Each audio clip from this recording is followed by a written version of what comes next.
a crash. Scott McLaughlin. And we were talking earlier about Guerrero back in '92. The one thing you don't want to do is to have your race ended before it's even begun. It is over. Sorry, bud. It's okay. Don't stress about it. That's all right. His left front suspension is destroyed. His day is over. Scott Dixon is on fire on the left rear. So listening to the number 9 radio, it does not sound as dire. They need to just cool the brakes. They are not planning to pit at this moment. Here's what happened with Scotty Mack. We ride on boards with McLaughlin warming his tires. Oh no. Oh no. Warming his tires, swerving just to put some temperature into the rubber, and just loses it.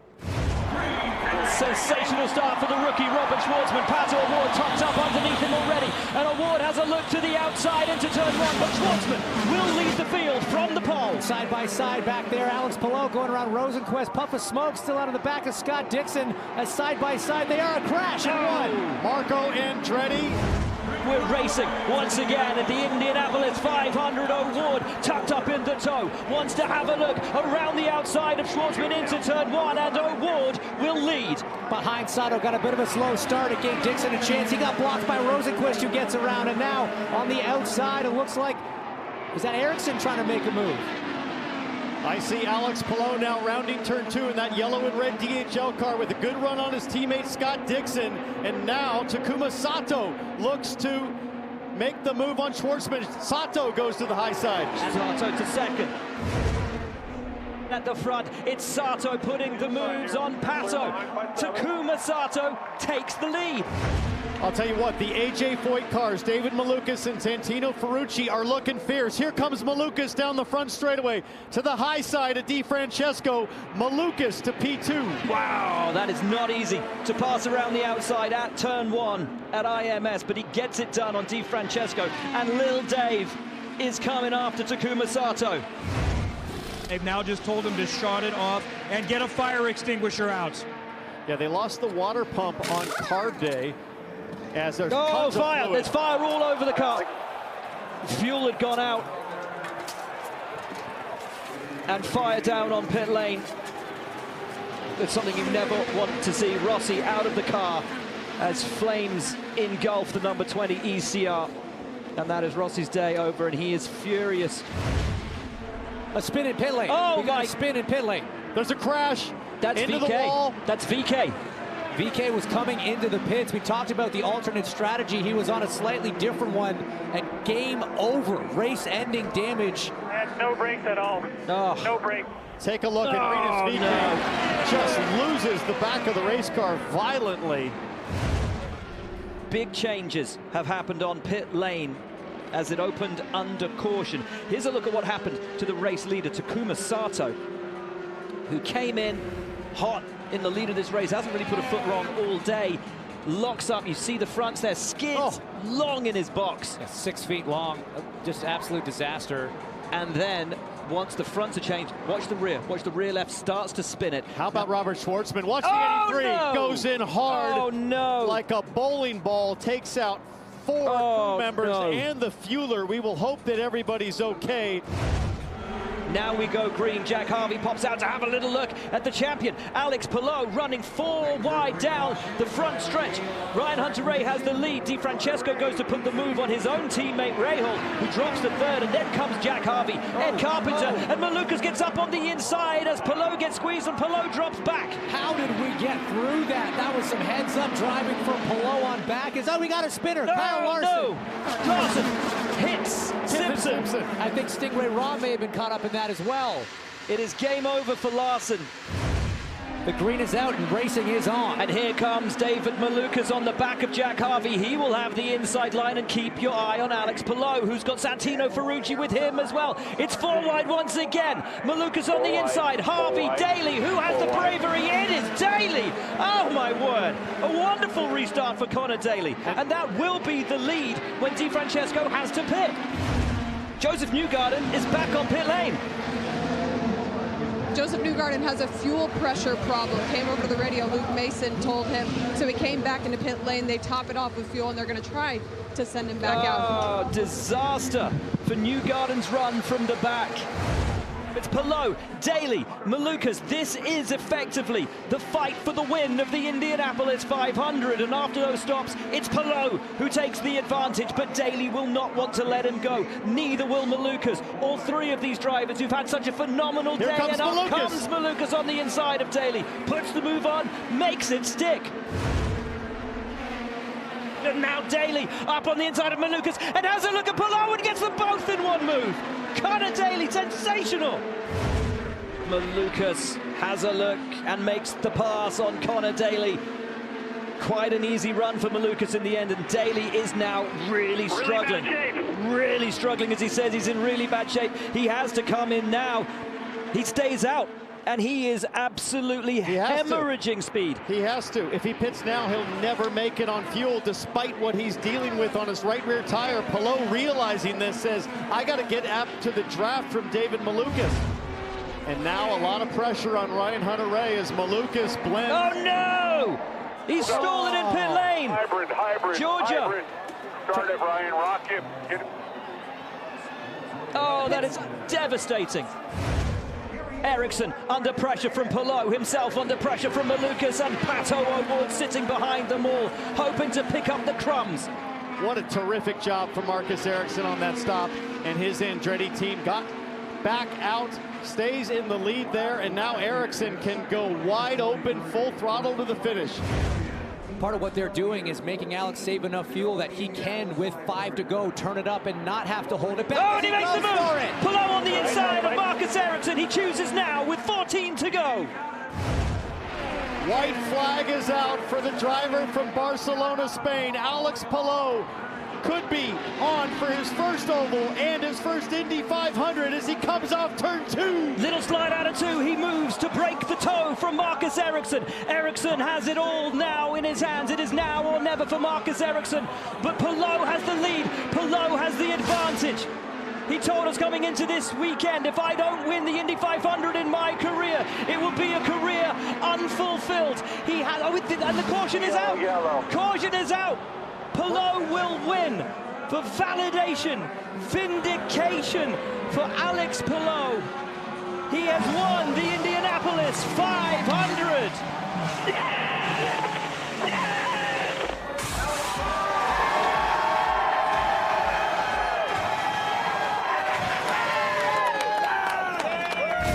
Up next, it's the Chevrolet Detroit Grand Prix, Sunday, June 1st at 12:30 p.m. Eastern on Fox.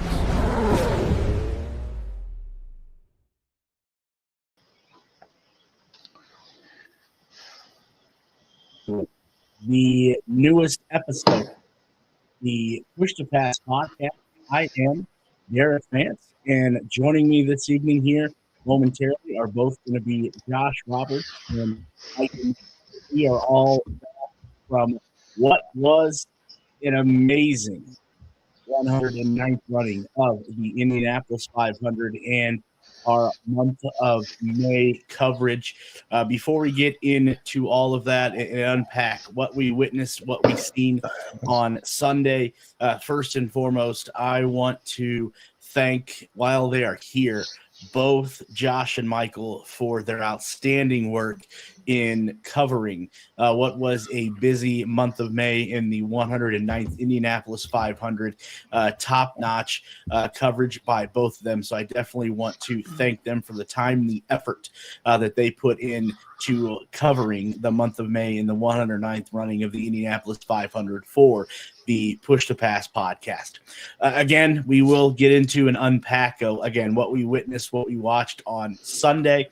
Also, too, a quick turnaround is we have a race weekend coming up here right off the heels of the Indianapolis 500. Myself, along with Josh and Michael, are making the 2-hour or 4-hour trek, 4-hour trek up to Detroit to cover the Chevrolet Detroit Grand Prix. We will talk about that. We'll preview that a little bit here towards the latter half of the show.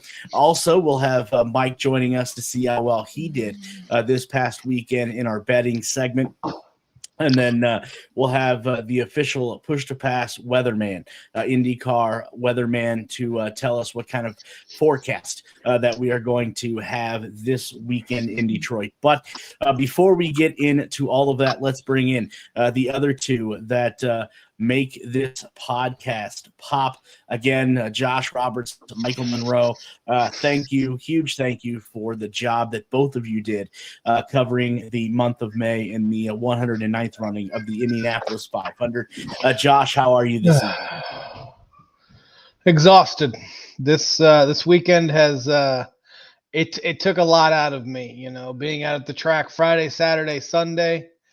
I mean, if you were one of the 300 and some odd thousand people, it was an exhaustingly long day being there at 6 o'clock in the morning, all the way till when I left the track finally at 8 o'clock at night. It's exhausting. It was one heck of a race, but I can't wait to get into reviewing it and giving my thoughts. I got a couple thoughts this time. Yeah, definitely can't wait to hear them when we talk about the 5 takeaways of what I thought of the race on Sunday. But before we get into that, again, another individual that spent a lot of time out at the track this May, Michael Monroe. Michael, how's your evening? Evening's going well. Spent a lot of time out at the racetrack. I always love being at a racetrack, so anytime they'll let me in the building, I would be there. But yeah, it was a busy month and ready to roll on into June and in July and then wrap up the season in August. Yeah, unfortunately, as sad as it is, we will be closing another chapter in a historical Indianapolis 500 race. We will let's get into that. Let's open that book up here. Like I said, unfortunately, after this evening, we do have to close it. But we have another 300 and some plus days until we get to do this all over again. But like I said, let's get into reviewing or recapping what was an exciting 109th version of the Indianapolis 500. First, let's get into my takeaways. You know how I like to hear what both of you think, and then I know both of you will share some thoughts there at the end. But first and foremost, obviously, huge congratulations has to go out to Alex Palou being able to check mark the box on never winning an oval race. Well, obviously, he did that on Sunday, him along with the whole number 10 DHL Chip Ganassi Racing Honda crew for winning the 109th Indianapolis 500 and grabbing, if you can imagine, their 5th victory in 6 races on the 2025 campaign. So just what a historical run that we are witnessing here by Alex Palou and the whole number 10 DLH crew. My 5th takeaway from this, getting into this, I thought was the weather. Hopefully this image here will pop up here shortly. Let's try this again. That's not what I wanted. There we go. The weather. Yes, it was a little partly cloudy, overcast to say the least. But all of us, everybody that is a OG, as they like to say, as the kids like to say, or if you're new to the Indianapolis 500, the week of the 500, everybody focuses on what the weather's going to look like. And outside of that brief 15 to 20 minute rain delay, fellas, I don't think you could ask for better weather. Normally when we think about Memorial Day weekend in the past, we're thinking about temperatures in the mid 80s to lower 90s with very little breeze. And sometimes and at times, and Josh, I'm sure you can contest to this working there, that it becomes unbearable for some. But obviously that was not the case on Sunday. The official weather conditions for Sunday's race at the drop of the green flag were 68 degrees and mostly cloudy. So it may have altered the race and the race setup a little bit. But all in all, I thought that was a picture perfect day there for racing, to say the least. Fellas, your thoughts? Oh, I thought it was a good day. It wasn't. I mean, we had a little bit of sprinkle right before the race started, which inevitably caused us a little bit of a delay. Not bad of a delay, but I thought the weather was good. You know, the a lot of people go out to the track for the race, no matter if it's raining, storming, 500 degrees, 60 degrees. They're going to be out there. So it was one heck of a day, and it may have paid some trickery on the drivers and their handling, but I thought it was a great day for racing. Yeah, I didn't really enjoy the weather delay there to begin with, but yeah, it was a great day. This whole month of May has been really weird with the weather. I've been at the Indy 500 where it's been cold like it was, and then I've been there where it's 85 and I've passed out in the turn 2 mound. So, weather is crazy in Indy, and yeah, this entire month has been pretty wild with the weather. So, good weather for a race. The sun would have brought a different element to the race, but yeah, it was a good race. Yeah, definitely. I can imagine Michael on the mounds there with an adult soda in his hand, passed out. I can definitely see that to say the least. But my fourth takeaway from this is I think a lot of people, if you didn't already know, are starting to understand, particularly Kyle Larson, that the double ain't easy, folks. Newsflash. Racing the double air finger quotes isn't easy. And, quoting Josh's favorite football coach, Woody Hayes, nothing comes easy in this world is worth a damn. And I think you can ask Kyle Larson that, and I think he can contest to that. In his second attempt to complete, like I said, the double, racing both the Indianapolis 500 and Coca-Cola 600, obviously we've seen Larson moving up through the field, piloting that number 17 HendricksCars.com Arrow McLaren Chevrolet. When, for some odd particular reason, and what that reason is, I'll never know, but he lifted going into turn 2, which unfortunately caused an on-track incident, ending his unenviable quest on lap 91 of completing the first part of the double. And Larson finished 24th. And then flipping over to the NASCAR side, obviously Michael can touch on this a little bit, but same luck for Larson there. An early spin sent him to the back, and he winded up finishing 37th. So I think it begs the question, will we see Larson at the 110th Indianapolis 500? If you were watching the red carpet show last night for this banquet and ceremonies and all that jazz, Larson kind of was very candid with his answer. I don't think he's 100% sold on racing both the Indianapolis 500 and Coca-Cola 600. Hey, look at that, a future racing fan right there. But I think he would like to, at some point in the future, when that's going to be, I have no idea. But he did allude to that he would like to just focus on running the Indianapolis 500. So, fellas, talk about Larson's day and then maybe his potential future just doing the Indianapolis 500, not the Coca-Cola 600. That was going to be one of my points. I think I was going to add to it. I think he just needs to focus on NASCAR right now.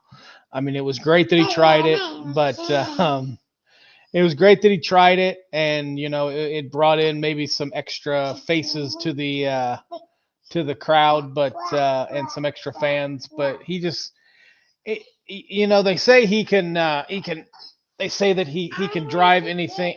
He could drive anything with 4 wheels and a steering wheel and an engine, and that may be true, but that doesn't mean you're going to be good at it. I mean, you could put me out there in a car, and I could probably go around a couple laps, not as good as he does. But just because you're proficient at it doesn't mean you could just hop in a car and do this. I guess, I mean, it helped fill in the numbers. That we had 33 drivers. I mean, we've had 34, but we had 34 that were trying to get in. I don't know what I'm trying to say, but he just needs to focus on NASCAR, and maybe when his if he ever has a season where he doesn't want to run full time anymore in NASCAR, he can. Sorry about that background. That's a little man trying to go to bed. He can come out and focus, give an entire month, maybe a couple of months leading up to it just to practice. But he tried it. It was a great headline. I don't think it'll happen next year. Yeah, I don't think we see Larson back in an IndyCar until he can commit 100% to IndyCar, whether that's the month of May, whether that's all the ovals, whether that's a full season. That we'll see if that ever happens. But I think he was really upset with how everything went. A lot of money went involved in the program. So when you look at it from that standpoint, it probably wasn't, too successful 2 years in a row. There was weather delays, things like that. And yeah, when he got to Charlotte, he spun by himself, got in the wall and spun a little bit by himself. And then, got caught up in someone else's mess and ended his night there. So just a bad Memorial Day weekend for Larson. We'll just see what the future holds for him. And Josh, to your point, I believe he is currently the best driver in the world when it comes to racing.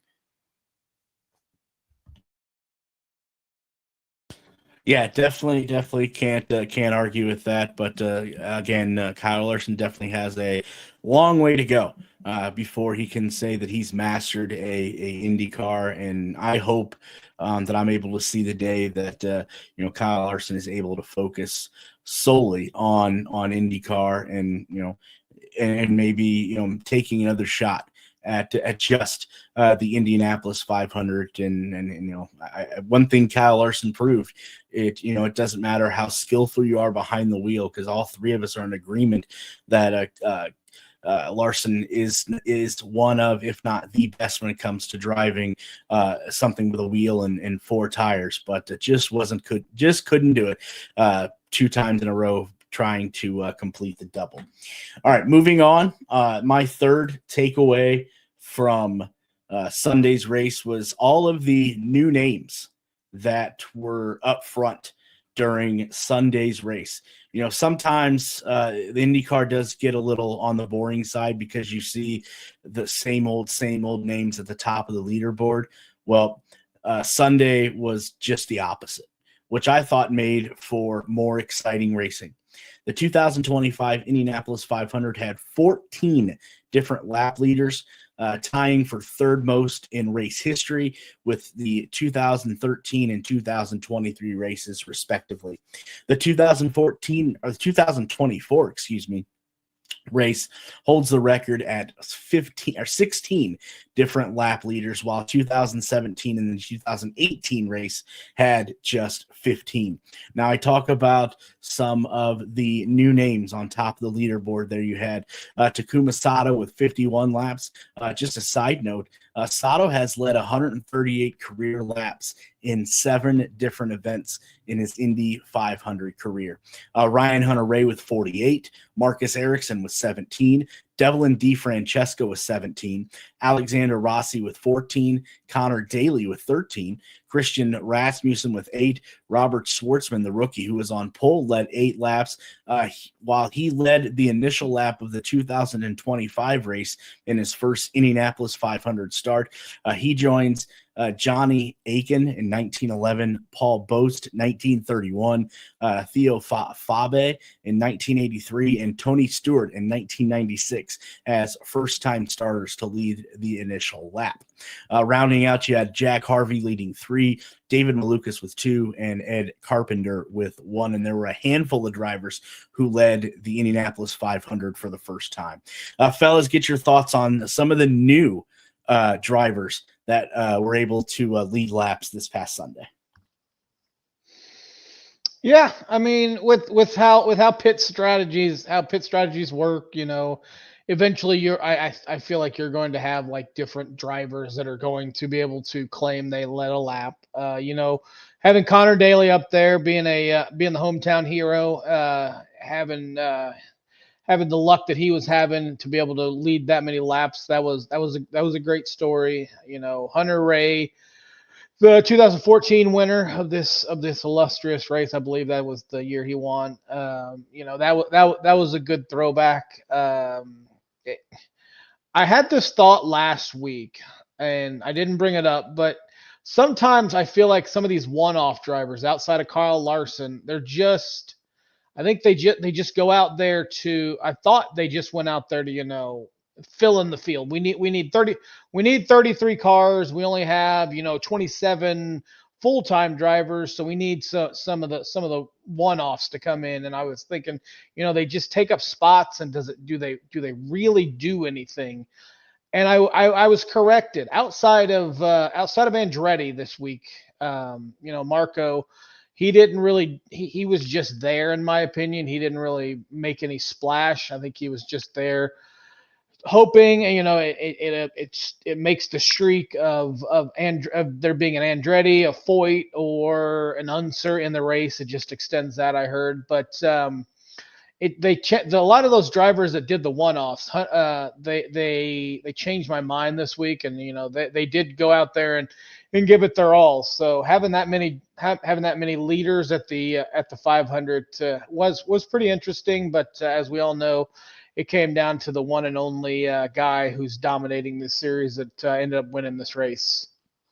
And do Ericsson's laps still count as led?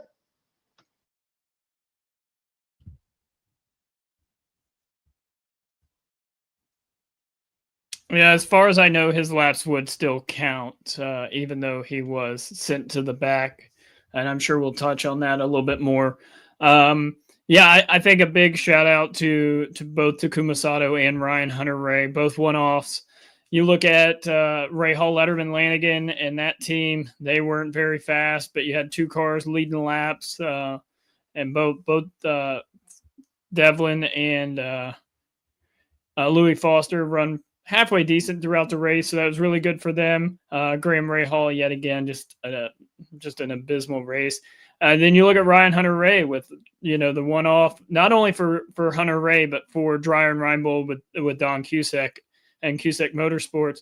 When you look at that organization, I mean, Ryan burnt the car down, not his fault. O-ring failure caused a fire in his car on carb day, and they rebuilt that car. Actually, they didn't rebuild that car. They actually had to go to a backup tub. That was a pit stop practice car from a few years ago. It was the same car that Steph Wilson crashed when he broke his back. That I think is the biggest story coming out of Indianapolis that no one's really talking about, is the hard work and dedication from everyone at Dreyer and Reinbold with Don Cusack and Cusack Motorsports. And then to go out and lead and be on the right strategy to win the race. And then I was able to catch up with Don after the race, and he said that it fuel locked, it vapor locked, so they weren't able to get the car restarted. He said that happens 1 out of every 10 times, and it just happened to be on their car this year. And I mean, it's gut wrenching for them because they put so much into this one race. So when I look at those two guys, those are the ones that really stood out to me. Was Takuma Sato and Ryan Hunter-Reay.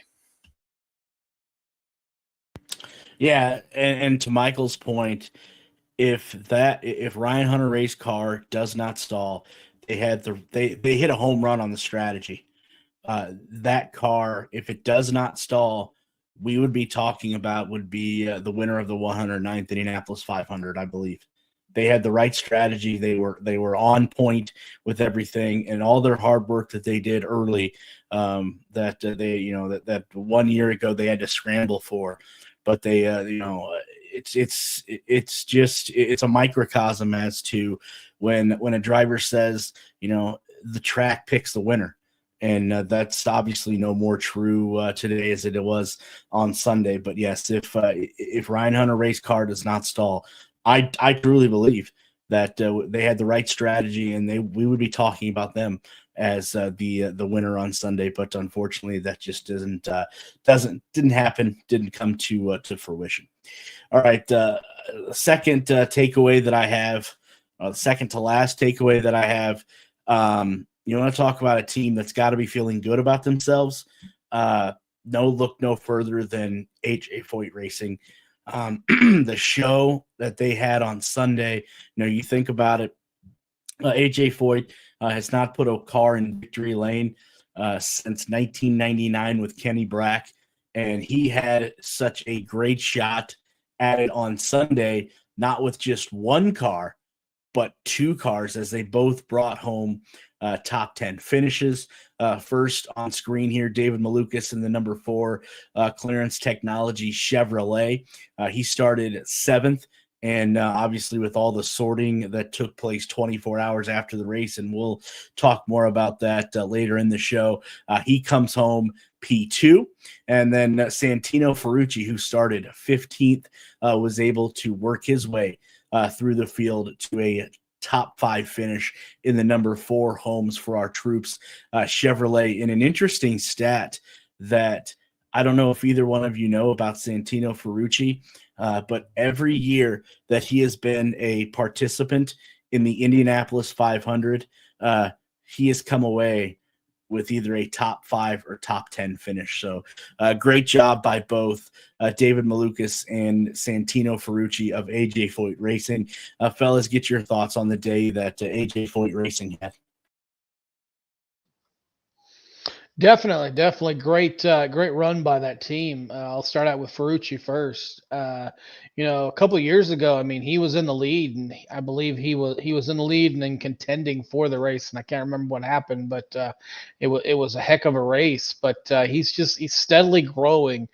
Hopefully, he can use his momentum going forward to try to do better, be more consistent in not just in the 500, but in these other races. And on the topic of Malukas, I mean, what a turnaround! This kid last year missed this race due to a preseason and off-season wrist injury. I believe he was under contract with Arrow starting of last year, and due to an off-season accident that had something to do with his wrist or his hand, he was ultimately let go of the team, and he was able to come back this year. And after all the shenanigans, turns out he's got P2, and he was fighting there for the lead for a little while, and it was a great race for him. Kudos to the young man.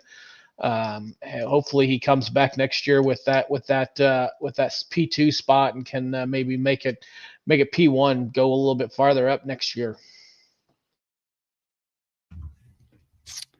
Yeah, Josh, he had that wrist injury. He was riding a mountain bike and went over the handlebars and broke his wrist. Yes, he was under contract with Arrow McLaren, and missed the first 6 or 7 races last year, and then got a ride with Meyer Shank Racing. I'm big on David Malukas. I think he has the potential to be a good champion of the INDYCAR series in the right equipment. AJ Foyt is a good team at Indy. They seem to be struggling. Excuse me. They seem to struggle a little bit in the other races. Both their cars being built in Indiana now is definitely a step in the right direction to help them grow their organization. Also, the technical alliance with Team Penske, that doesn't hurt either. So, I feel that they're on the right track. David Malukas is great on ovals, so I expected him to do pretty well, especially, like I said, with that Penske alliance. So those are definitely guys to watch, especially on ovals. I feel like both Santino and Malukas are both very good on the ovals, especially with Santino's NASCAR background. Yeah, good showing for AJ Foyt Racing in this year's 500. And then my last takeaway, and obviously if you are a subscriber of the show and you're a diehard and you watch it every week, it seems like my top takeaway does not change. And again, this week, it does not either.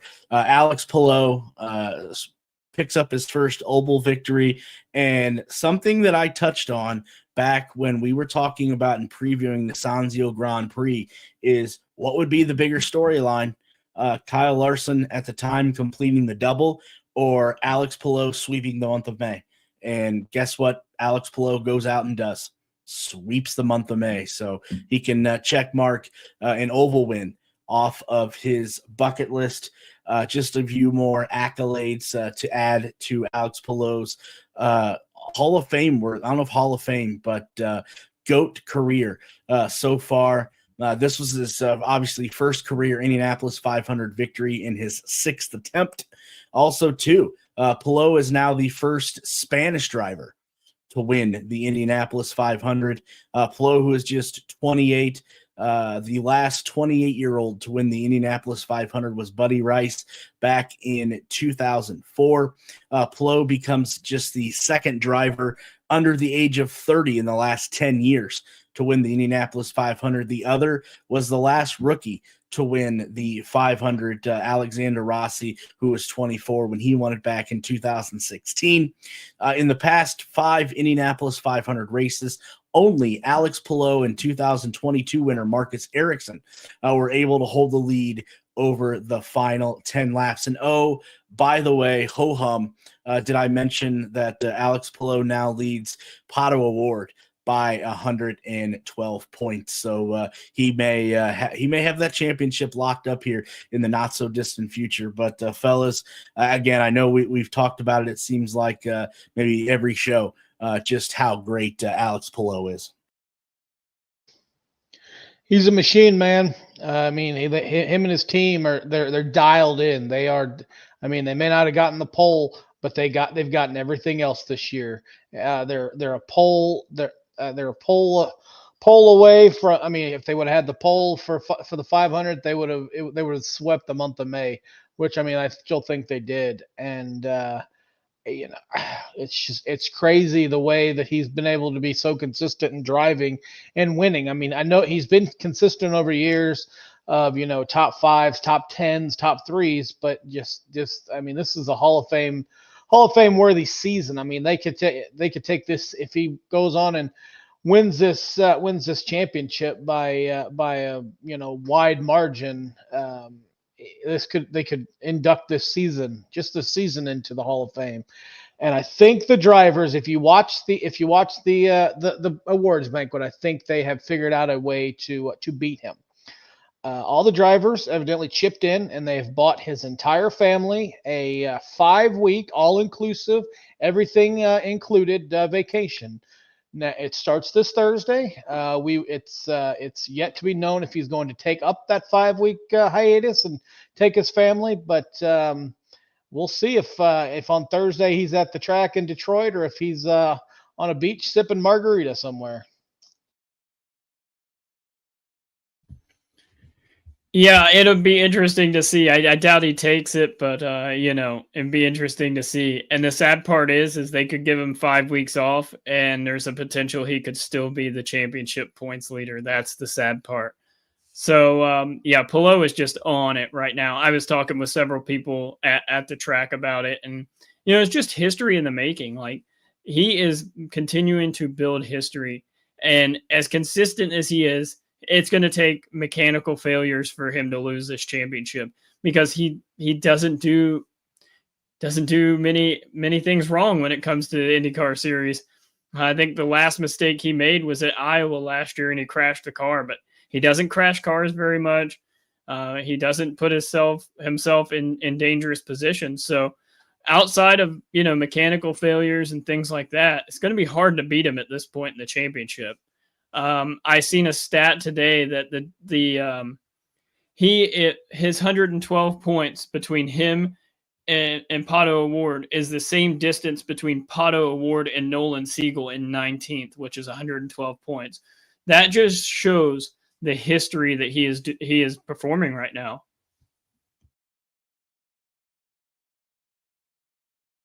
Yeah, it absolutely does. And, as you said, Alex Palou just doesn't do anything that's out of the norm. And I guess that's why I seen going around on Twitter today. He and his crew are the perfect 10s, because it seems like week in and week out, that's what you are getting from Alex Palou. He is, obviously keeping the car clean, staying out of trouble, staying towards the front, and he's so patient enough to sit there and wait in the weeds and pounce when he feels the time is right, and it's worked for him. Obviously, 5 out of the 6 races this year so far, and the one race that it didn't work in his favor, he still finished second. So, what do you do when you're living in a historic run like Alex Palou is doing right now? Let's transition over to interviews with some of the drivers that either crashed or did finish the Indianapolis 500 this past Sunday. Scott McLaughlin's day is done. How do you dissect a moment like this? Rookie, I don't know I really have no idea what happened. Just really upset for my team. They built me a fantastic car again. I'm really sorry to my sponsors, my fans, my family. I don't know what happened.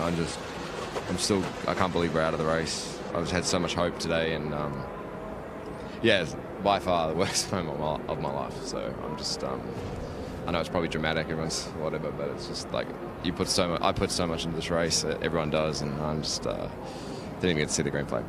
Devastating moment for Scott McLaughlin. One of the biggest stories coming into today's Indy 500 was, of course, Kyle Larson going for the double. It will not be, but he's standing by down on pit lane. Yeah, Kyle Larson's day is done. Kyle, what happened? It was a bit crazy there on the start, and I got tight behind Takuma. I was really close to him, and I think as I finally got maybe shaded left to him, I haven't seen a replay, I got loose and just kind of got all over the place, and drove me, so I spun. So just hate that I... What's the play for Hunter Ray? Got a little... too eager there on the restart, and caused that crash. So hate it for everybody that also got caught up in it. Just bummed out. So try to get over this quickly and get on to Charlotte, and just forget about it and try to win the next one. His day continues with a race in Charlotte later today. David, you just finished on the podium at the Indianapolis 500. What are the emotions? I'm not gonna lie, I was crying coming into the pits. Man, we were just so close to getting it. I mean, out of all the cars, we were number 1 until the end. I mean, he got lucky.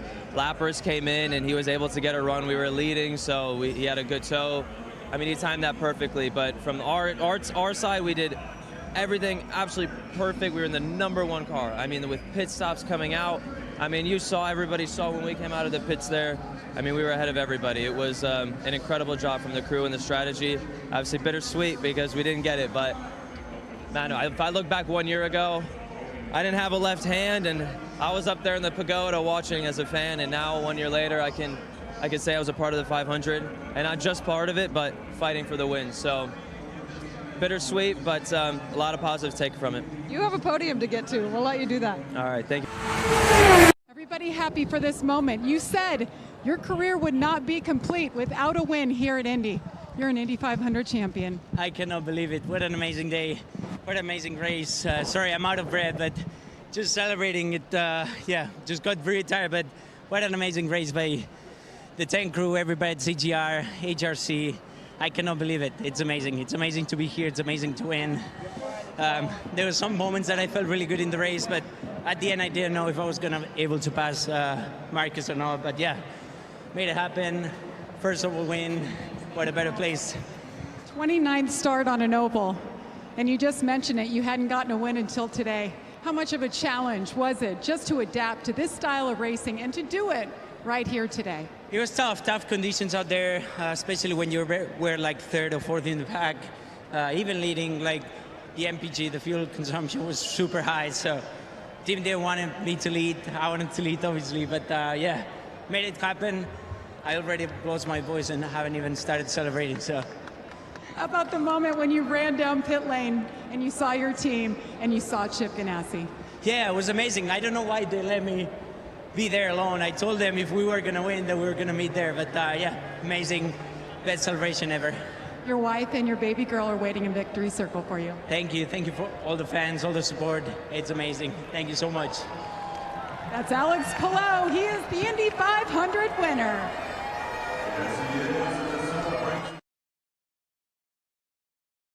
You could definitely hear a lot of raw emotion coming from all of those drivers, specifically David Malukas and obviously Alex Palou, with how close Malukas was, not knowing at the time that he was going to finish runner-up. But and then the pure admiration, I believe that's how you pronounce that word, from Alex Palou being the next Indianapolis 500 champion. Let's take a look at the results from Sunday. Hopefully I have the right screen up. Here we go. Let's do this. There we go. If you didn't see them, this is the up to date from what took place a little over 24 hours since the race concluded. Alex Palou, David Malukas, Pato Award was your podium, followed by Felix Rosenqvist, Santino Ferrucci, Christian Rasmussen, Christian Lundgaard, Connor Daly, Takuma Sato, and Elio Castroneves round out your top 10. Then it was Devlin DeFrancesca, Louis Foster, Nolan Siegel, Colton Herta, Ed Carpenter, Will Power, Graham Rahal, Marcus Armstrong, Jack Harvey, and Scott Dixon rounded out your top 20. Then it was Ryan Hunter-Reay, Joseph Newgarden, Stingray Robb, Kyle Larson, Kiffin Simpson, Robert Schwartzman, Rinus VeeKay, Alexander Rossi, Marco Andretti, and Scott McLaughlin rounded out your 30. And then the last three, Marcus Ericsson, Kyle Kirkwood, and Callum Island. Fellas, when you look at the final results, as we didn't know what was going to take a turn, and we'll talk about that here in a little bit. Anyone else that stuck out to you where they finished at this past Sunday?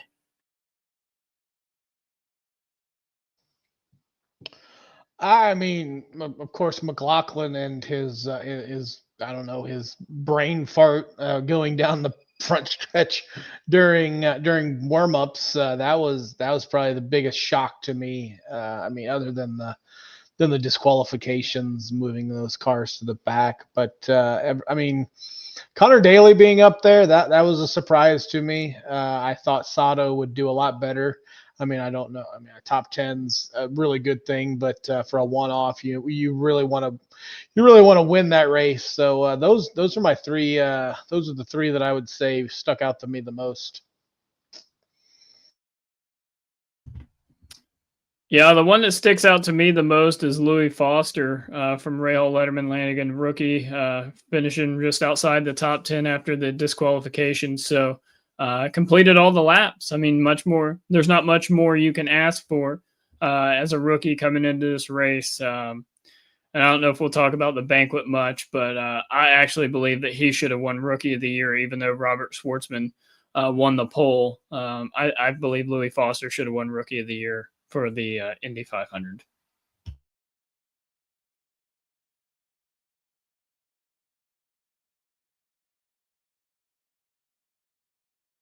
Derek, you're muted, sir.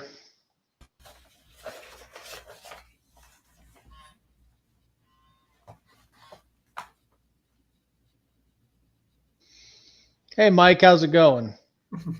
It's good, Josh. He meant to say, let's talk about betting the Indy 500. Yeah.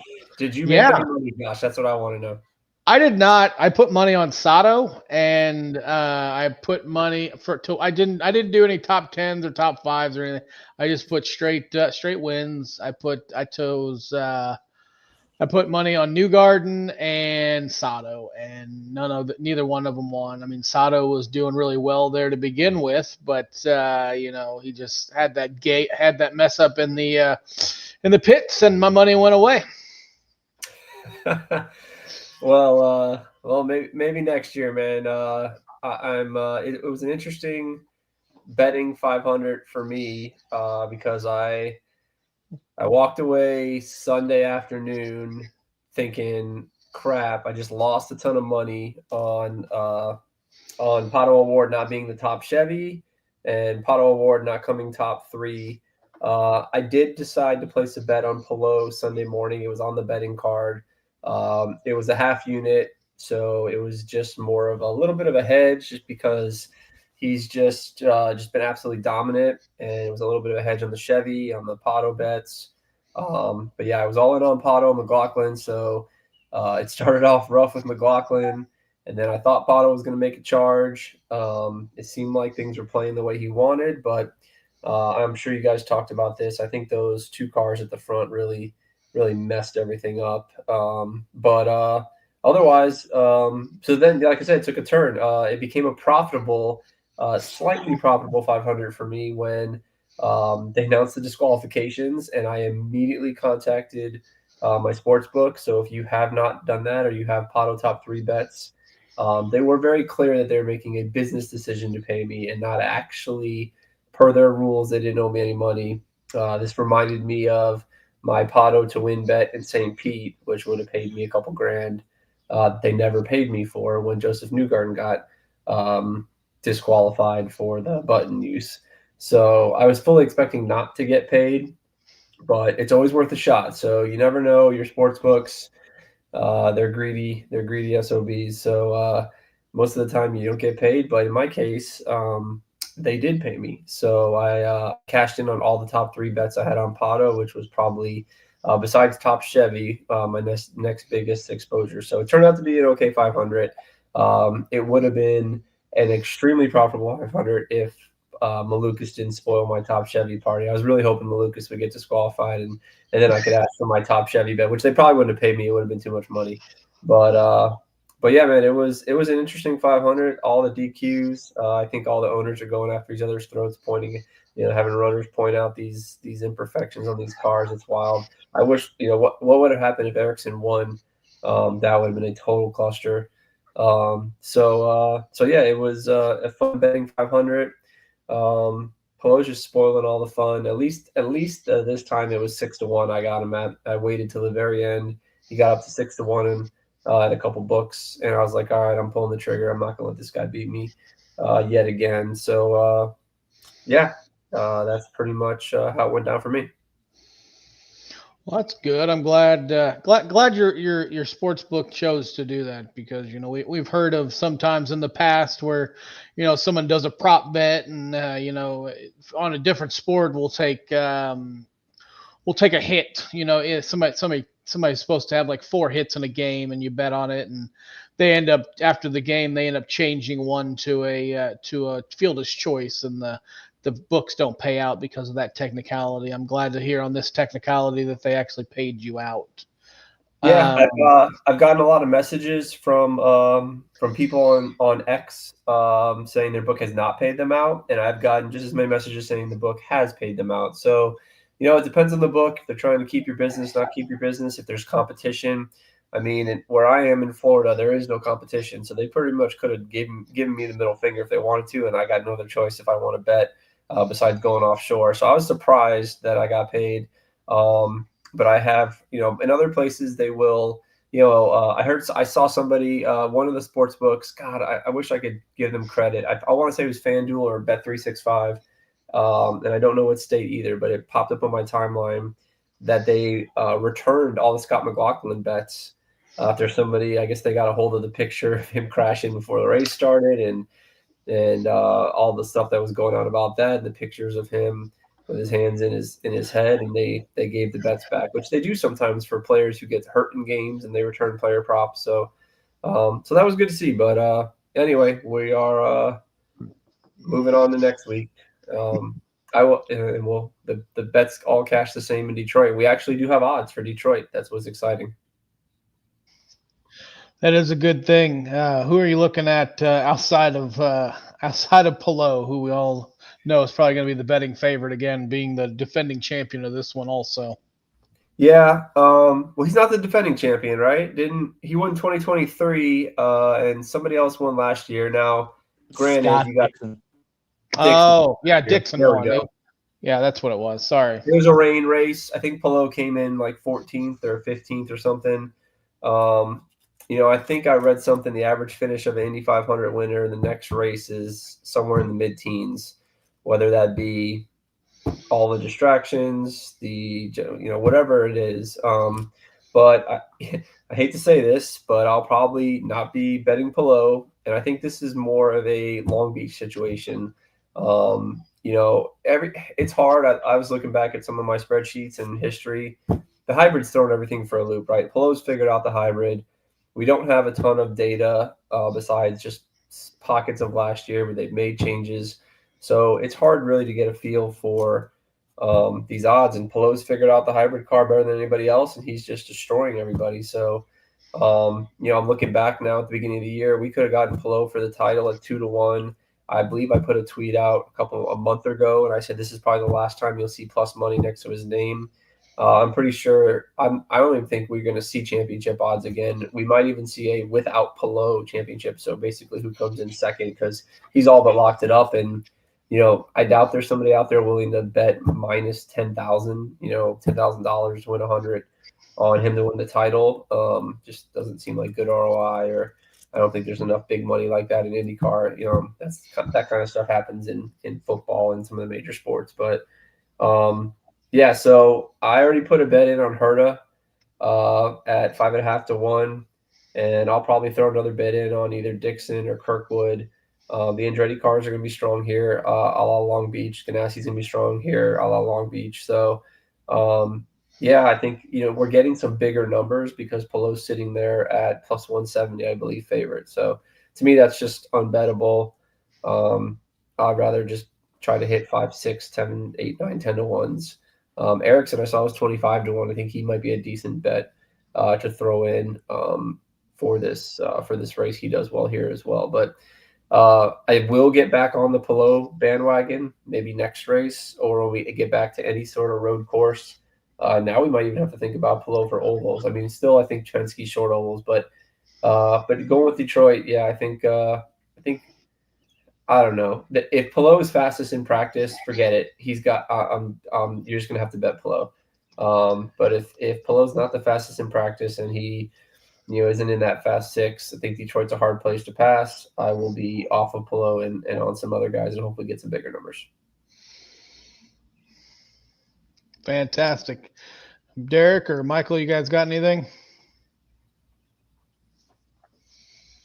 The only question that I have, and I'm kind of curious, and you may have touched on this when I had to reload, but with what took place on Monday when Marcus Ericsson falling back from second to last in the field, has there been a lot of uproar that you've heard on social media and people that placed bets on Marcus Ericsson that thought they were going to cash in, but ultimately did not? Yeah, most of the uproar, we talked about it. Most of the uproar that I've heard is in regards to Pato, because that's what I had told people to bet. I didn't have any bets on Ericsson, and people that followed me on the Pato bet were asking about getting paid or not. I know Ericsson, I lost a grid rival bet because I had Ericsson higher and he fell to lower. So they paid me and then they took the money away. So yeah, there has been some noise on Twitter. It seems split. Some books are paying things, some books are not. Some books are calling the first results official and that's it. And then some books are saying and moving with the other one. So every book has different rules. It's kind of like in Vegas, there's these big signs that say, check your house rules. So you got to look at your house rules. I suggest people reach out to the sports book, but yeah, there's been a lot of commotion about that. That's a problem that's come up, and it's just based on your sports book. All right. Thanks, Mike. Again, as always, thank you for coming on here and helping out the people, putting a little coin in their pocket. Hopefully we'll be able to see what those odds look like for Detroit this weekend. And then hopefully either you, Tony, or both of you will, I know you will be putting out the odds and then maybe have a spaces before the race. But if that's the case, where can people find you at if they don't follow you already? Yeah, at Indy_bet. And then if you want, there's also a pretty good IndyCar racing betting Discord. If you follow Apex Insiders, I'm in that Discord. There's some smart guys in there that do a lot. It's a fun little thing. So You can follow it at Apex Insiders and find your way to their Discord channel. And there's always plenty of IndyCar talk, and I post all my bets there as well as everything on X. All right, Mike, good stuff as always. I look forward to seeing what happens this week in Detroit, and definitely check your timeline on Twitter or X and see what bets you got for us this weekend. All right, guys, take care. All right, go follow Mike over there if you want to cash in some bets. Maybe start your early Christmas shopping. It's never too early to start Christmas shopping. Definitely check out the information that Mike and everybody over there is putting in on the betting side of things. All right, before we get back into finishing up talk on the Indianapolis 500, I know we're going to be joined by the weatherman of the Push to Pass podcast here shortly. But let's take a look at the up-to-date championship point standings. I know that's tough to read. Again, I'm still working on trying to find a better solution to that. But for the time being, it is Alex Palou with 306 points, followed by Pato Award, Christian Lundgaard, Felix Rosenquist, Kyle Kirkwood, Scott Dixon, Scott McLaughlin, Will Power, Colton Herta, and David Malukas round out your top 10. Then it is Rinus VK, Graham Rahal, Joseph Newgarden, Alexander Rossi, Marcus Armstrong, Santino Ferrucci, Christian Rasmussen, Connor Daly, Nolan Siegel, and Marcus Ericsson round out your top 20.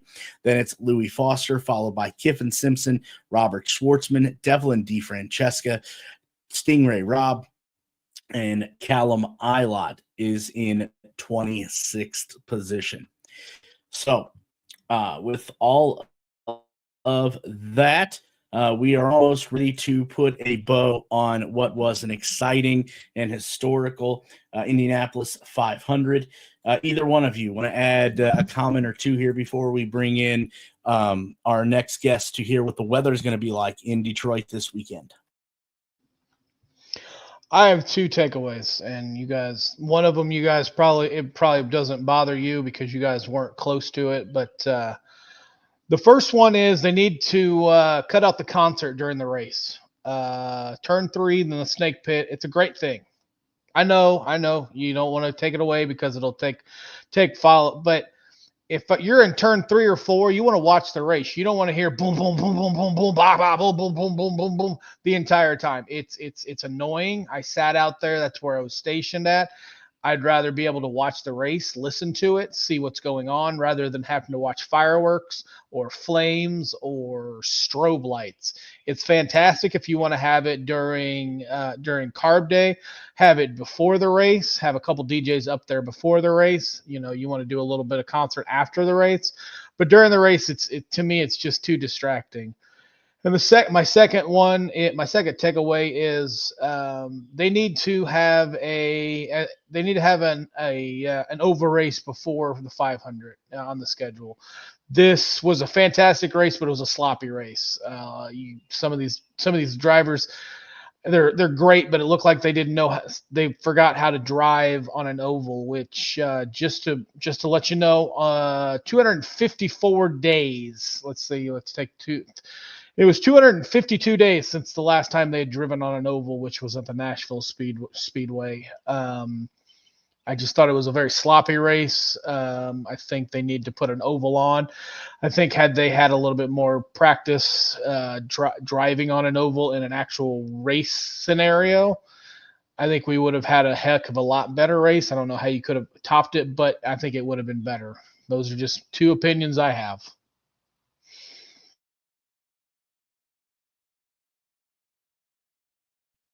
Oh, Josh, everyone's going to hate on you now because the snake pit is what half the people there go for. That's what they want. It's been going on for years. I don't think it's going to change now. It brings a lot of people in. It brings different people in.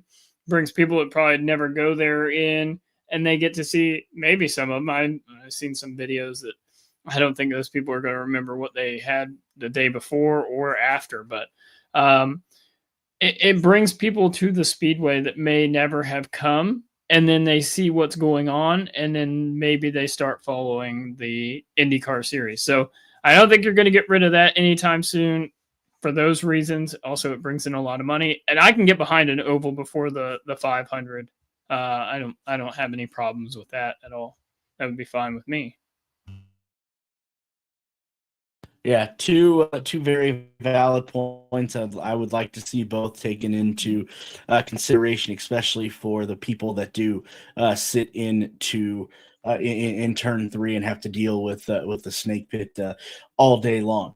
We'll start looking ahead. We've been looking ahead to Detroit, but we need to take a look at the weather and to see what that's going to do this weekend and how that's going to affect the racing. So it is time to bring in the official weatherman of the Push to Pass podcast. Kind of curious to hear what you have in store for this weekend, as you were pretty accurate, to say the least, there this past weekend. Yeah, hey, good evening, guys. Thanks for having me on. Yeah, last weekend was I think we kind of caught on to some of that moisture coming in a little late in the forecast period, and then it became a little bit of nowcasting, trying to figure out what was going on and when we might get some of those heavier showers during the 500. But I'm kind of glad that that forecast is behind us now, and because this week is pretty straightforward. So for this week, we got a cold front essentially that's dropping in from Canada. That's the big player. That's the big weather event that we're watching. And it's really the focal point for any rain activity that we get over those 3 days. So we just got to time that through right now. And so for now, it looks like that's going to pass through sometime late Friday and then through the overnight hours and departing the area early Saturday evening, or early Saturday morning. So for now, it looks like it'll be after practice 1, late Friday afternoon, and then ending and out of the area before we get to practice 2 on Saturday morning. So, and that's really the only threat for the weekend. Once that front comes through and passes, we get some cooler air that flows in behind it, some north winds that'll keep the temperatures down into kind of the low 70s. And we should open up as far as cloud cover goes and get into mostly sunny by the time we get to Sunday. So as long as that front timing sticks, not really expecting any on-track impacts from the weather this weekend. And so that's just something we'll keep an eye on as we move forward. Definitely looks like another potentially picture perfect weekend. I know, last weekend we had a little bit of worry about the rain, but it looks like the rain shouldn't affect Fridays, like you said, that early afternoon practice. Do you suspect any weather changes between now and Sunday, or are you pretty solid with what you put out earlier on X? So that's the only timing issue. I looked right before I jumped on here. I looked at some of the latest model output, and everything's still kind of holding to that late Friday, early Saturday. So for now, it looks pretty good. But with anything, it could, if it slows down a little bit and maybe starts to back up closer to that Friday practice, or even lingering into early Saturday morning, that's just something we'll keep an eye on. Again, so that's the only potential issues. Again, beyond that second practice, everything should be dry through the rest of the weekend. And of course, folks, as you mentioned, can look me up on X or over on Blue Sky or Threads. The forecast is in all 3 spots right now, and I'll continue to update that. If anything changes, you just search up INDYCAR Weatherman, and my feed should pop right up. All right. Good stuff as always. Definitely look forward to seeing if there's going to be any changes in between now and race day. And I'm sure if there are, you'll be on top of them. And definitely go check out his social medias if there are any changes. Weatherman, again, a huge thank you. And we'll talk to you as the next race unfolds. Yep. Sounds good. Thanks a lot, guys. Have a great night. All right, good stuff there. Looks like, again, another great race weekend is in store for us. But if something does happen, I would suggest going over and checking out his Twitter, because he will have the up-to-date weather conditions as they unfold. All right, let's look at our race picks, and that'll be the last thing that we need to do and close the chapter on the 109th running of the Indianapolis 500. And I think me and Michael were talking about this, and we may add a little bit of twist to this. We'll put this in the group chat, and we'll start it this weekend in Detroit. But as you can see there, we did tweet out and send out our race picks on Sunday, and I was the closest of the winners there, going with Pato O'Ward. Josh went with Takuma Sato.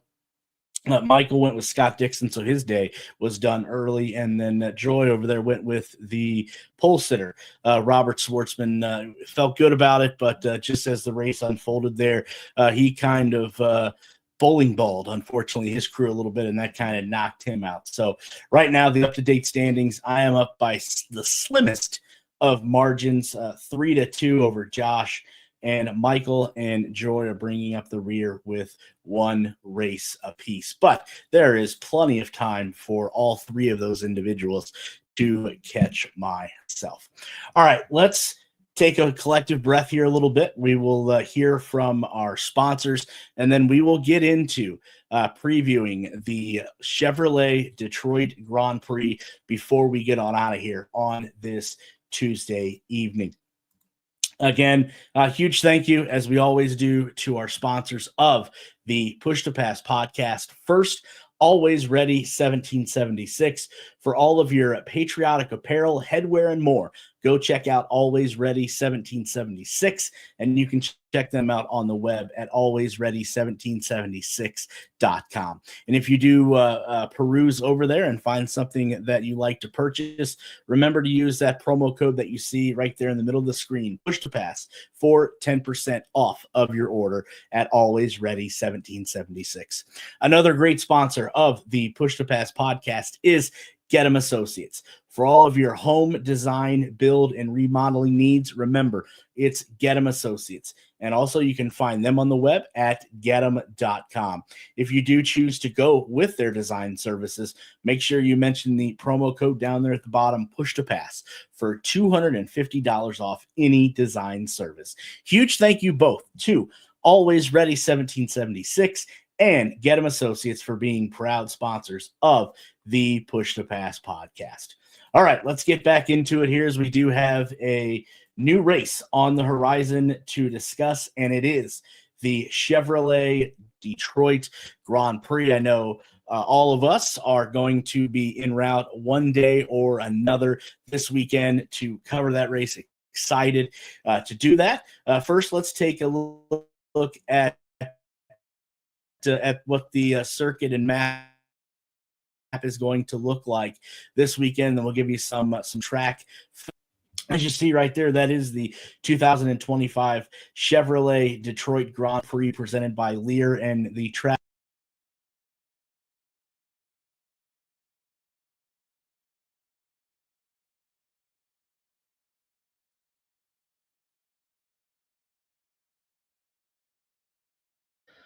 Hey, Derek, you're muted. You're muted. I can't hear you. And I think Derek's going to talk about the track. I mean, it's an interesting. It's a nice road course. They do it through the streets of Detroit, the Detroit Grand Prix. Derek, are you there? Michael, can you add anything into this discussion about the track? I can't really see it too well, but it I went to it last year. It's pretty fun. Yes, it's a pretty interesting track as Derek continues to go on and switch slides, but it's a pretty interesting track. It's on the streets of Detroit around the GM headquarters there. It's a very tight track. Turn 3 is pretty much Calamity Corner. I wish they would change where they restart this race, but they start it coming off of turn 2 and down that long backstretch, and then everyone kind of just piles into 3.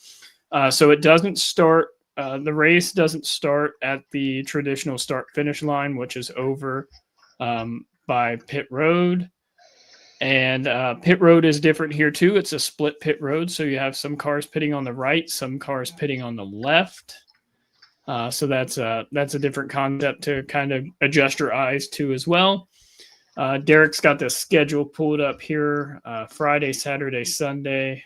You got the Indy next. Presented by Firestone. Their broadcast starts at 2:00 with practice 1. There's poor Derek. He's still talking away. He's muted. So he took that away. So I don't know. Hopefully you were able to see that. Derek is probably really confused at this point, just like the rest of us, because he's muted and we can't hear a word he's saying. So he still looks a little lost. So I don't know what else he has on tap. You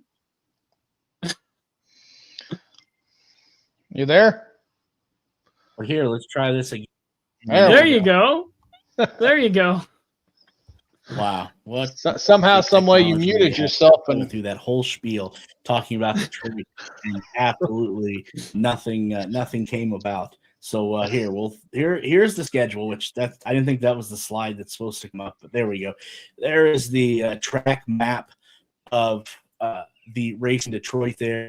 1.645 9-turn street circuit there through the streets of downtown Detroit. Everything is going to be kicked off again on May 30th, as we'll throw the schedule up on screen for everyone.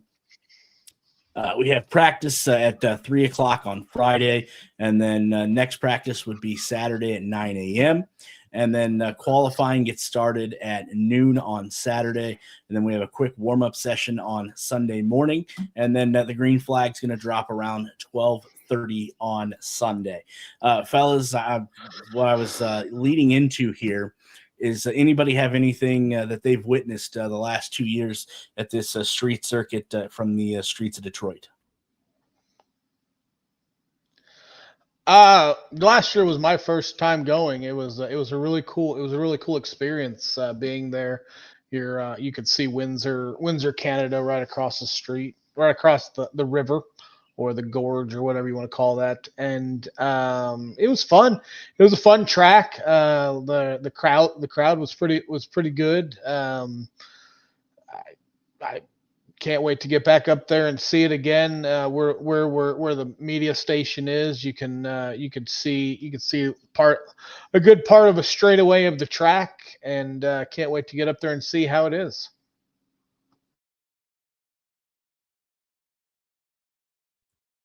Yeah, like I talked about when you were muted, turn 3 is pretty much calamity corner here. It's pretty tight from 3 through 3, 4, 5. So it's a pretty interesting track there. But yeah, it'll be interesting to see how everything progresses through the weekend. If that rain comes through, like the weatherman talked about, it'll be interesting to see how much that changes the track for Saturday. I don't think it will do a whole lot because there won't be a lot of rubber already on the racetrack. But yeah, qualifying is going to be very important here. And then Derek, as I mentioned while you were muted as well, just that split pit road where cars are pitting on the right and left. That's just a different strategy that teams will be looking into for pit road this weekend. Yeah, it's definitely going to be a different pitting sequence, as we have learned there at Detroit with the pit stalls there side by side. Here is a look rather at some of the past winners of this race, or the active past winners. You have Scott Dixon from 2024, 2019, 2018. And then Alex Palou just 2 years ago in 2023. Will Power claimed victory in 2022, 2016, 2014. Marcus Ericsson in 2021 in one of the races. Pato Award took the other race victory in 2021. And then Joseph Newgarden in 2019. And believe it or not, Graham Rahal all the way back in 2017. Looking at the past winners, Josh, Michael, anybody stick out that not named Alex Palou that you'll be keeping an eye on this weekend?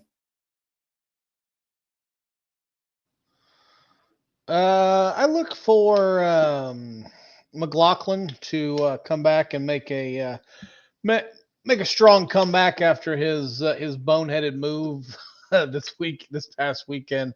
You can't get any worse than what he did. Well, actually, I can tell you there's one thing. If you're the leader of the race and you crash and turn 4 on the last lap, that is worse than what Scott McLaughlin did on Sunday. But I would say, I mean, if it turns into a fuel strategy race that I remember, and I now remember last year, Dixon, if it just, so I'm gonna say Dixon, Malukas, and any of the Andretti cars.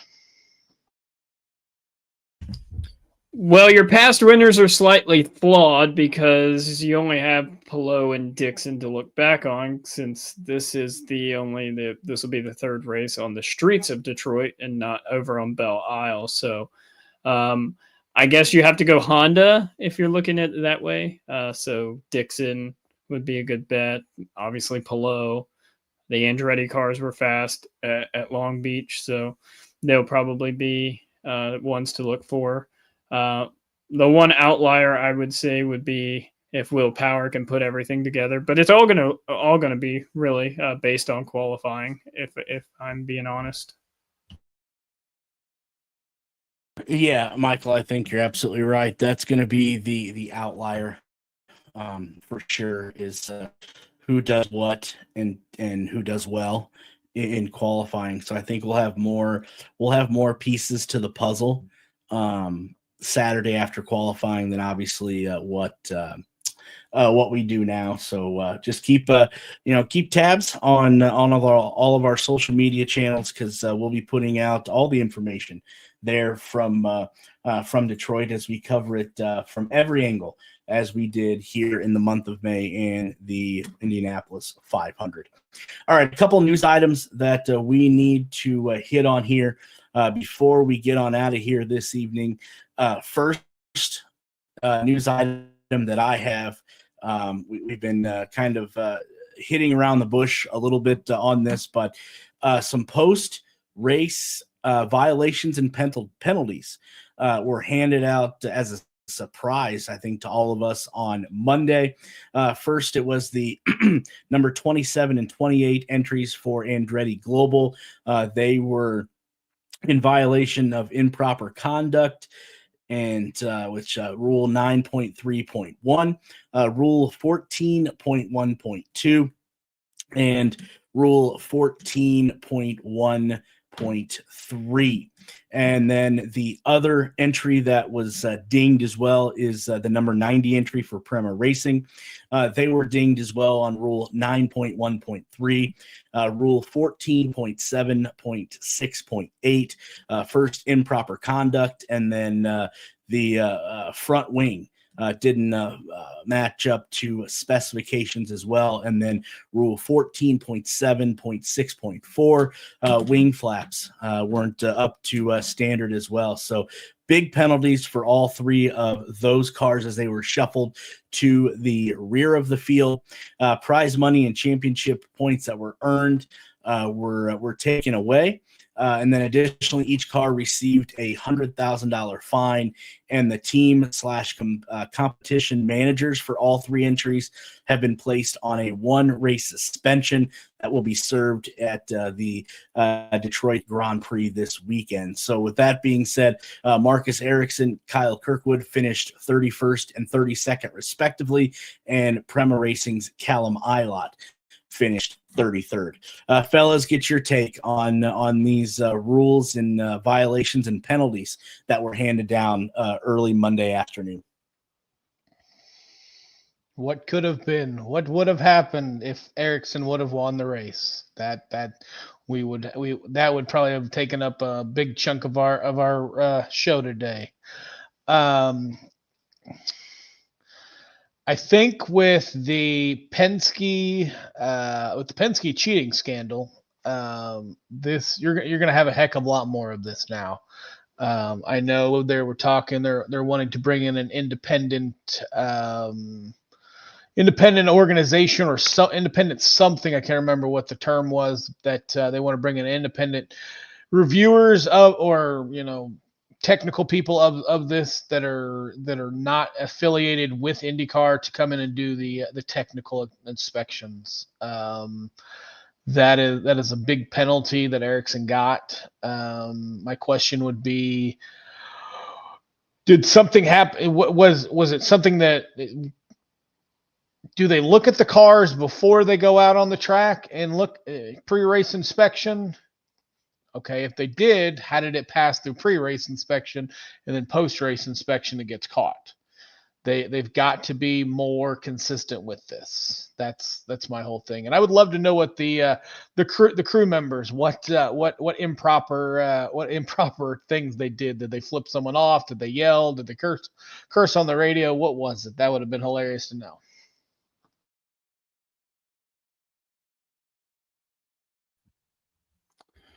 So when it comes to cars passing pre-race inspection and failing post-race inspection, if you come from the NASCAR side of things or you watch NASCAR, follow that at all, you know that happens quite a bit. It's just how the car can be manipulated into lowering or things kind of shifting throughout the race. A pit stop, you make a wing adjustment that doesn't do the right thing or kind of works differently than it should. There's all sorts of little tweaks that engineers and mechanics are looking to kind of get that edge and hope they don't get caught. So I've heard drivers and crew chiefs talk about this for years, but if you're not pushing the limits, you're not doing your job correctly. So I do think there's going to be more scrutiny on the technical inspection side of things. But the one thing that I keep seeing and keep hearing is everyone was ranting and raving about the Team Penske penalties, and this one's kind of gone by the wayside. And it shouldn't. We should hold all of the penalties to the same degree. But I think Penske does have a little bit more. They'll get a little bit more of the shadow or the light because of Roger being the owner. But realistically, they shouldn't, just for the simple fact that Roger's hands off on the team. So it's a big penalty. I mean, you're right. What happens if Ericsson wins this race? We're talking about a whole different kind of can of worms there. So it's just going to be interesting. Technical inspection is definitely going to be critiqued quite a bit going forward, I'm sure. Yeah, this definitely couldn't come at a worse time. Obviously, we know what took place there post qualifying, and everybody needs to be on their P's and Q's because it doesn't matter at this point what team you're a part of. You're going to get scrutinized through pre-race tech, post-race tech, so on and so forth. So, whatever the cheating is going on, I think it definitely needs to come to a stop and come to a stop rather quickly because this is not what this sport needs. You get all this momentum, and we'll talk about a positive story here shortly, but all the momentum and especially the TV exposure that Fox gave the IndyCar series when they signed their new deal, and then this is the product that you're going to put out where you have cheating going on from the top team in IndyCar, and then come to find out that the runner-up, his car failed inspection, so on and so forth. So whatever is running rampant within the paddock, I don't know where it's where it started at, but I think it needs to stop because you've seen how harsh of penalties Penske got, and you're gonna see the penalties being handed down swiftly and thoroughly. Until this cheating gets fixed. But on to greener pastures, so to say. Huge TV numbers that Fox was able to score this past weekend for the Indianapolis 500.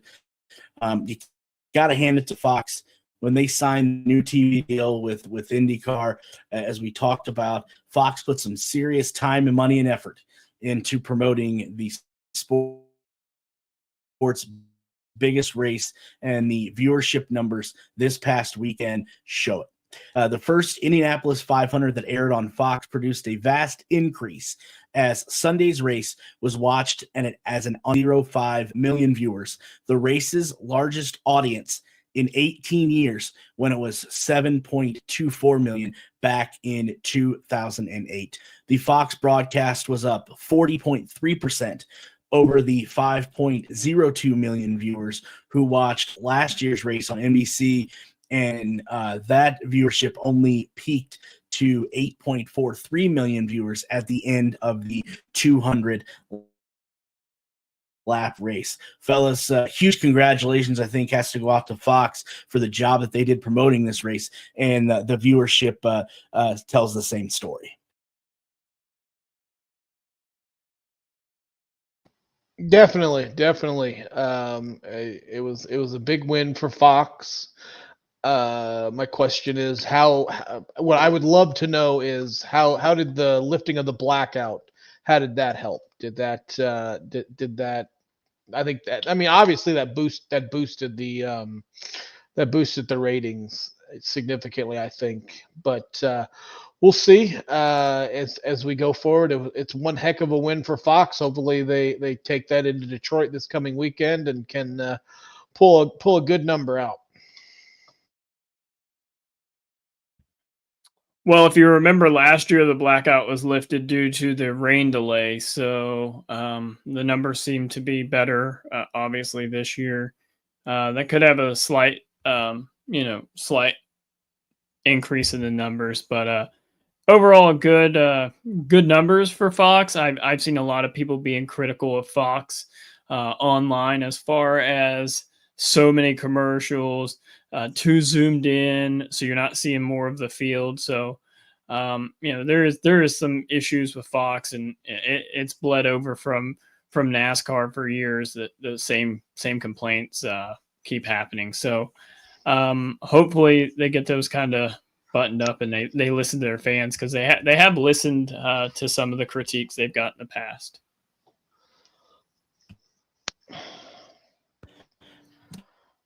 And with that, fellas, I think that does it for another episode of the Push to Pass podcast. Before we get on out of here, is there anything else either one of you wanted to touch on this evening that we didn't get to?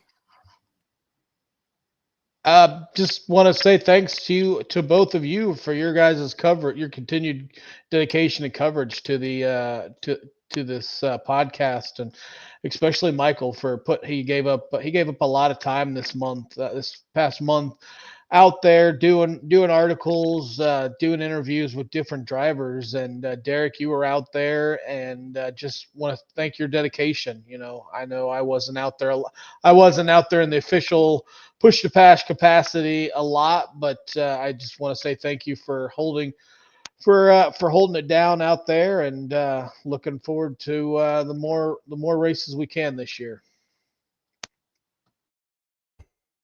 Yeah, mine's going to be a little different here at the end. A huge shout out to Meyershank Racing. I normally don't wear a lot of team branded stuff just because of don't want to put any bias towards one team or another. But I want to give a big shout out to Meyershank Racing. This weekend at the racetrack, they had Helen's family there. Helen is battling Baton's disease, and I actually ran the Indy Mini this year for a classmate of mine from high school. Her son has Baton's disease. So as soon as me and Derek were in the media center, as soon as I heard they were handing out pink lemonade and things like that to spread some awareness, I went straight down there. So a huge shout out to Meyershank Racing for putting some spotlight on Baton's disease. Yeah, definitely second that. Huge thank you goes out to the Meyershank Racing, like Michael said, because there are a lot of diseases that affect people in this country, and some get more publicity and press than others. So what Meyer Shank did this weekend definitely needs to be commended. With that, again, like I said, that wraps up an episode of the Push to Pass podcast. We will be in Detroit this weekend to cover the Chevrolet Detroit Grand Prix. So if you see us, stop by. Definitely we will talk racing with you and anything else.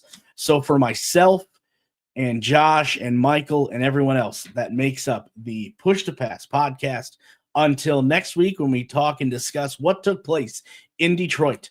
So long, everybody.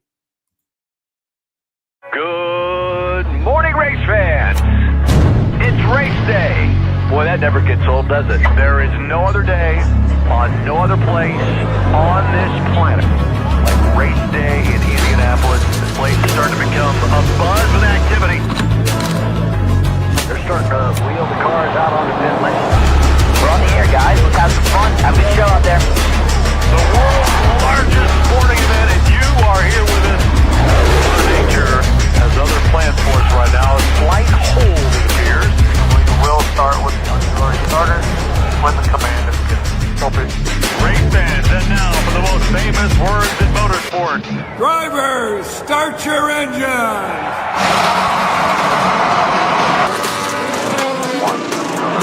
And they may be in position to fight it out if we stay green.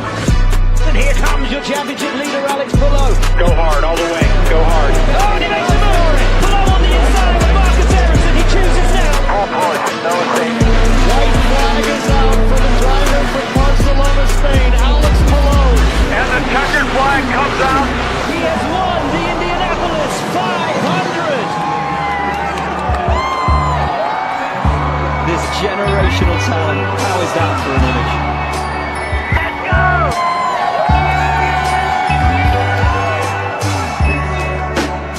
Throws the gloves away.